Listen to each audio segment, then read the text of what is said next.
ओम शिवोहम शिवोहम शिवोहम। ओम सच्चिदानंद रूपाय विश्वोत्पत्त्यादि Hathaway तापत्रय विनाशाय श्रीकृष्णाय वयं नमः।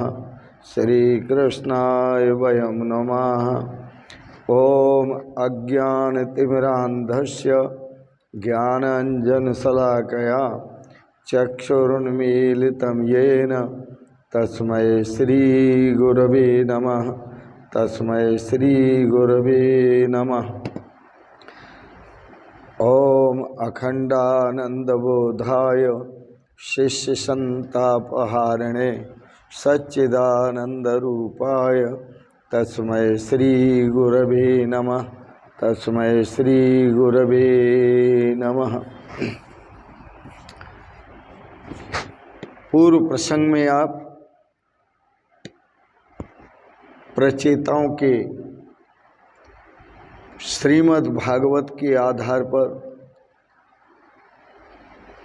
प्रचेताओं की कथा श्रवण कर रहे थे।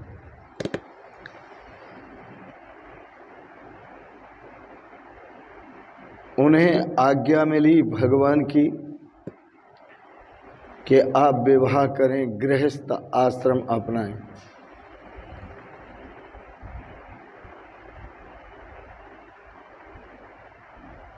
उससे मुक्त होने का उपाय भी बता दिया कि जो गृहस्थ आश्रम में रहकर भगवान की कथा श्रवण करते हैं, भगवान की लीलाओं का श्रवण करते हैं, भगवान के गुणानुवाद का श्रवण करते हैं और स्वयं भगवान का भजन करते हैं, भगवान का चिंतन करते हैं, भगवान का सुमिरन करते हैं और भगवान के स्वरूप का स्मरण करते हैं,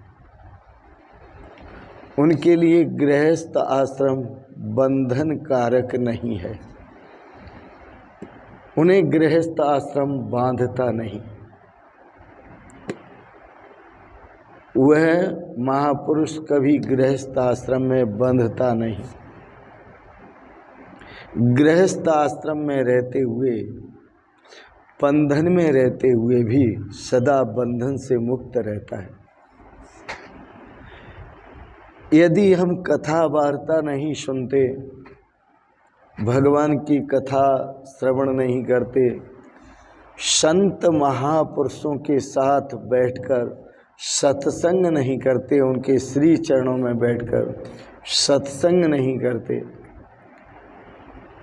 भगवान की लीलाओं का दर्शन श्रवण नहीं करते, भगवान के गुणानुवाद का गायन नहीं करते, भगवान के नाम का संकीर्तन नहीं करते, तो स्थिति बदल जाती है व्यक्ति की। अन्यथा भाव में प्रकट हो जाती है। गृहस्थ आश्रम में काम आसक्ति बढ़ती है, अर्थ आसक्ति बढ़ती है।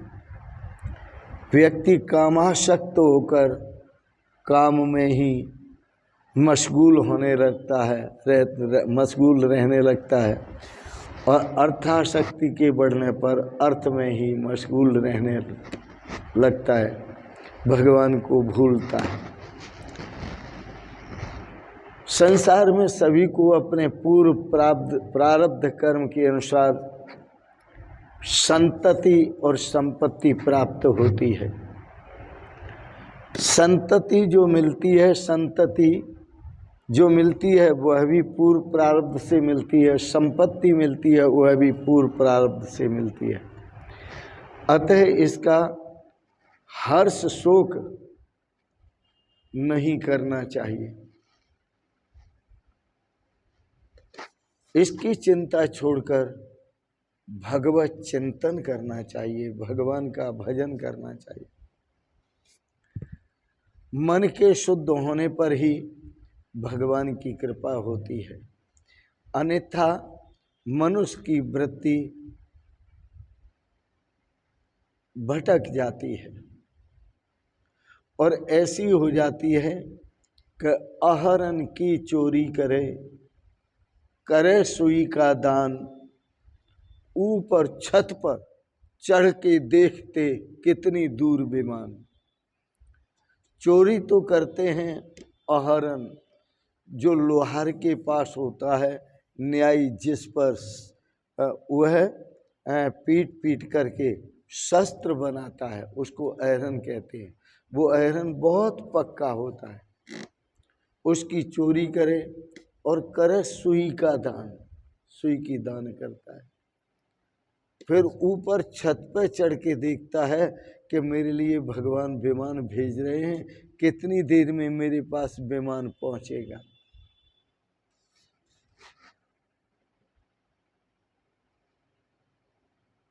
यह वृत्ति छोड़नी चाहिए।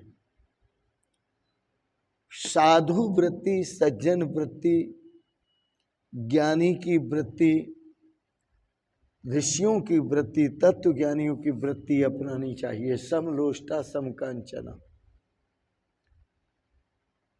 मिट्टी, पत्थर और सोना बराबर लगने लगे मन शुद्ध होने पर। जब बराबर लगने लगे तब समझना कि अब मन शुद्ध हुआ है। यदि मिट्टी, पत्थर और सोने में अंतर दिखाई दे तो समझो अभी हमारा मन शुद्ध नहीं हुआ, क्योंकि हमें अंतर दिखाई देता है। तो मिट्टी, पत्थर, सोना, इसकी जो वृत्ति है कि ये मिट्टी है, ये पत्थर है, ये सोना है, इसकी वृत्ति भी बदलनी चाहिए, छोड़नी चाहिए। इस ऐसी दृष्टि का भी त्याग करना चाहिए, भगवत दृष्टि रखनी चाहिए। मैं आपको एक सुंदर दृष्टांत देता हूँ, बहुत सुंदर है। एक रांका बांका हुए और बहुत अच्छे संत हुए। वो पहले गृहस्थ थे और गृहस्थ जीवन यापन करते हुए ही उनको भगवत तत्व का ज्ञान हो गया। रांका बांका नाम के दो वैराग्यवान पुरुष थे। तो रांका बांका जैसा ही वैराग्य साधकों को होना चाहिए, ऐसा ही वैराग्य गृहस्थ आश्रम में रहते रहते होना चाहिए। रांका और बांका नामक, रांका पति था और बांका पत्नी थी। रांका आगे चलता था, बांका जो पत्नी थी पीछे चलती थी। आगे एक सोने का हार पड़ा हुआ, रास्ते में जा रहे थे, एक सोने का हार पड़ा हुआ रांका को दिखा। रांका उस सोने के हार पर धूल डालने लगा। जब धूल डाली तो इतने में उसकी पत्नी बांका आ गई। उस बांका ने कहा कि यह तुम क्या कर रहे हो? उसने कहा कुछ नहीं, मैं धूल डाल रहा हूं। जब उसने कहा कि मैं धूल डाल रहा हूं तो बांका ने पूछा क्यों डाल रहे हो धूल? यह क्यों डाल रहे हो धूल?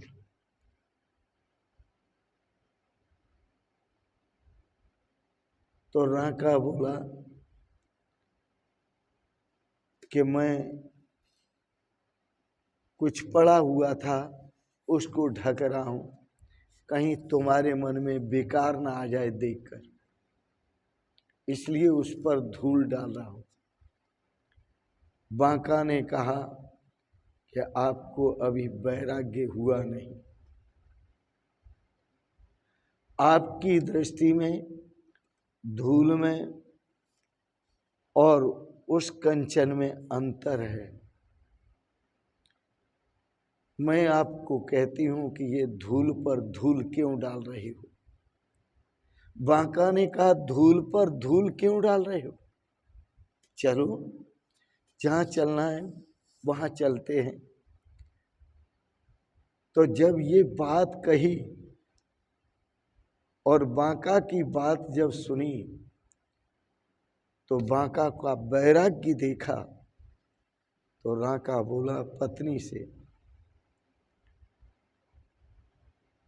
कि तुम मेरे से भी अधिक आगे बढ़ गई, तुम्हें मेरे से भी अधिक आगे वैराग्य हो गया,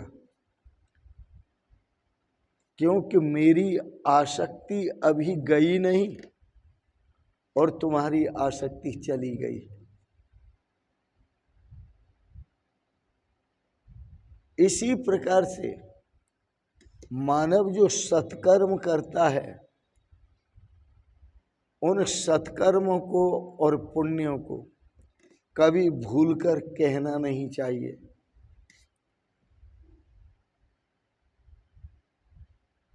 संतों के मन में धूल में और सुवर्ण में अंतर नहीं होता। ऐसी अनासक्ति होनी चाहिए। किए हुए सत्कर्मों के पुण्य का किसी के सामने भी न तो अहंकार करना चाहिए और न उनका बखान करना चाहिए।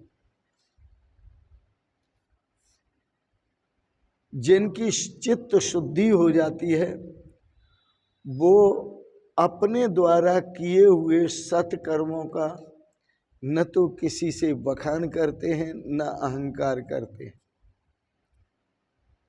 महाभारत में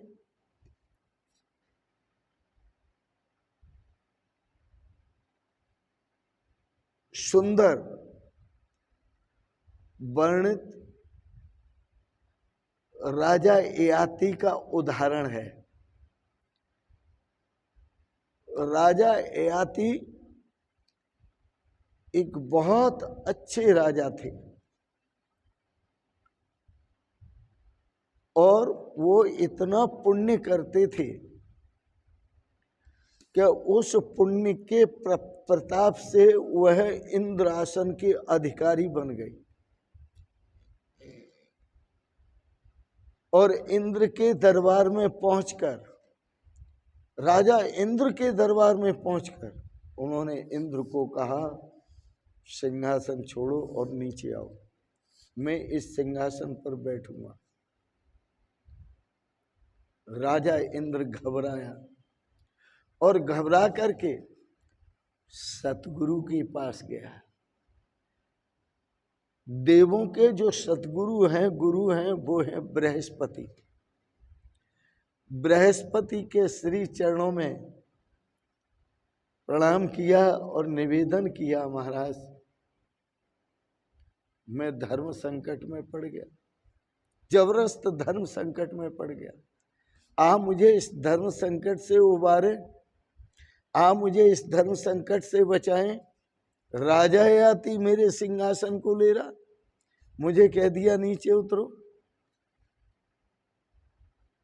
तो मेरे सिंहासन पर बैठने के लिए राजा ययाति कह रहा है और मुझे नीचे उतार रहा है, आप कृपा करें।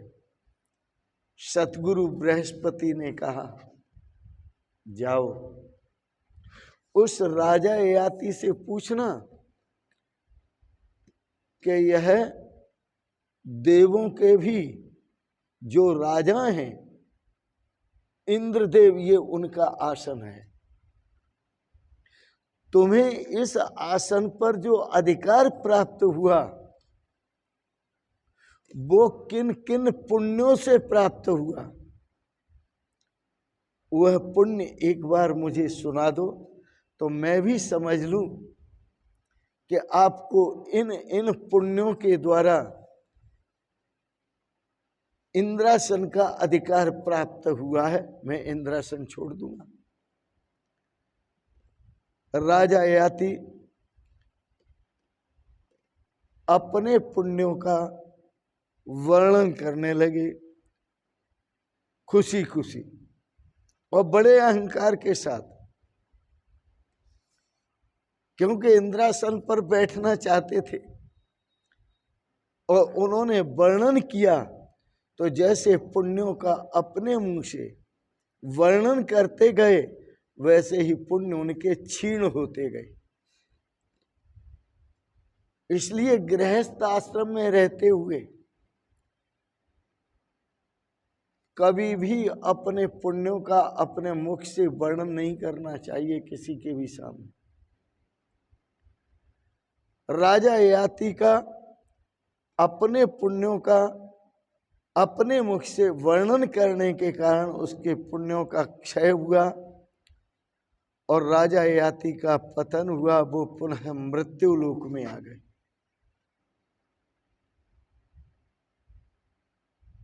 स्वर्ग से उनका पतन हो गया। हमेशा याद रखो, अपने द्वारा किए हुए सत्कर्मों का पुण्यों का स्वयं वर्णन मत करो। आपने जो सत्कर्म किए हैं, पुण्य किए हैं, इसका वर्णन दूसरे करें, इसमें आनंद है, इसमें प्रेम है, इसमें रस है। संत महापुरुषों ने लिखा, षडंगादि वेदो मुखे शास्त्र विद्या कवित्वाद गद्यम सुपद्यम करोति हरे रंग पद में मनश्चेन्न लग्नम ततः किम ततः किम ततः किम ततः किम।